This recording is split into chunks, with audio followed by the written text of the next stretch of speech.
Hello friends, good morning. তোমরা সবাই কেমন আছো? আশা করি সবাই ভালো আছো, আমিও ভালো আছি। সকাল সকাল চলে এসেছি রান্নাঘরে। এই যে রান্না হচ্ছে মাটন, একদম গরম গরম মাটন কষা চলছে বন্ধুরা। মাটন কষা, মাটনটা এখন কষাচ্ছি। মাটনটা হয়ে যাক। আর এই যে এখানে যেটা আছে সেটা হচ্ছে এই যে মাটনের স্টকটা, এটা এই কষে গেলে দেব। আর তোমরা তো জানো আমি আরেকটা কাজ করে থাকি, সেটা হচ্ছে মাটনের সাথে যে চর্বিটা আসে সেটা কিন্তু আমি কষানোর সময় দিই না বন্ধুরা। সেটা আমি দিই যখন জলটা দিই স্টকটা, তখন এই যে চর্বিটা আমি রেখে দিই, তো সেইটা আমি যখন এই মাংসটা হয়ে গেলে কষে গেলে যখন জলটা দিই তখন আমি এই চর্বিটা দিয়ে দিই।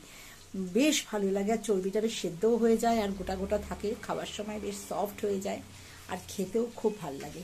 তোমরা কে কে আমার মতন এরকম করে চর্বি দিয়ে রান্না করো আমাকে কিন্তু জানিও বন্ধুরা। আজকে সকাল সকাল দু একটা রান্না হয়ে গেছে, তো তোমাদের কাছে দেখাচ্ছি আর কি কি হয়েছে বন্ধুরা। এই দেখো, এখানে আছে চারাপোনা মাছের একদম পাতলা ঝোল। দুটো মাছ ছিল বন্ধুরা, সকালবেলা আমাদেরই একজন ফ্যামিলি মেম্বার ভাত খেয়ে নিয়েছে, তো একটা মাছ নিয়ে সে খেয়েছে, সে তাড়াতাড়ি ছিল বেরিয়ে গেছে। এই চারাপোনা মাছ পাতলা করে টমেটো আলু দিয়ে পাতলা ঝোল, চারাপোনা থেকে পোনা মাছ। এখানে আছে গরম গরম ভাত।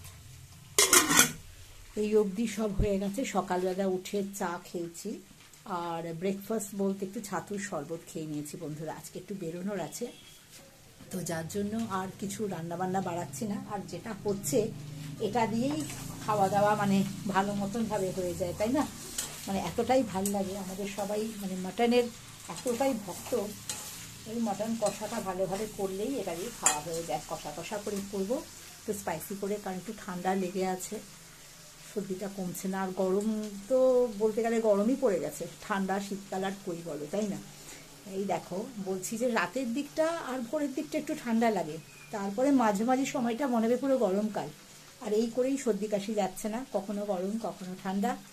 তো আজকে আপাতত এই রান্নাবান্না করছি, বেরোনোর আছে, কোথায় যাচ্ছি না যাচ্ছি অবশ্যই নিয়ে আসবো তোমাদের কাছে আমি। তো এই অবধি। আর তোমরা কে কী রান্না করছো হ্যাঁ আমাকে জানাতে বলো না, এরকম চর্বি দিয়ে কে কে মটন রান্না করো, তাই না? ভালো লাগে, বেশ ভালো লাগে, করে দেখবে। আজকে একদিন পর আমি ভিডিও আনতে পারলাম বন্ধুরা। আমার শরীরটা মাঝখানে একদম ভালো ছিল না, কারণ এতটাই ঠান্ডা লেগে গেছিলো। আর কথা তো বলতে হবে, না হলে তোমাদের সাথে আমি বোঝাবো কি করে আমি রান্না বান্না করছি, তাই না? গলা একদম ভেঙে গেছিলো, গলাটা বন্ধ হয়ে গেছিলো, পুরো কথাই বলতে পারছিলাম না। ওষুধপত্র খেয়ে এখন একটু ভালো আছি, তো যার জন্য ভাবলাম তোমাদের কাছে নিয়ে আসি কি রান্না করছি না করছি। আর এই অবধি, পরবর্তী ভিডিও আমি নিয়ে আসছি বন্ধুরা, তোমরা দেখতে থাকো। আর তোমরা কে কী রান্না করছো, কোথায় কোথায় ঘুরতে যাচ্ছ, কেমন করে দিনগুলো কাটাচ্ছ, সবটুকুনি আমার কাছে তুলে ধরো বন্ধুরা।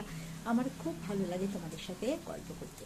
তোমরা সবাই ভালো থেকো, সুস্থ থেকো, আর দেখতে থাকো আমার পরবর্তী ভিডিও।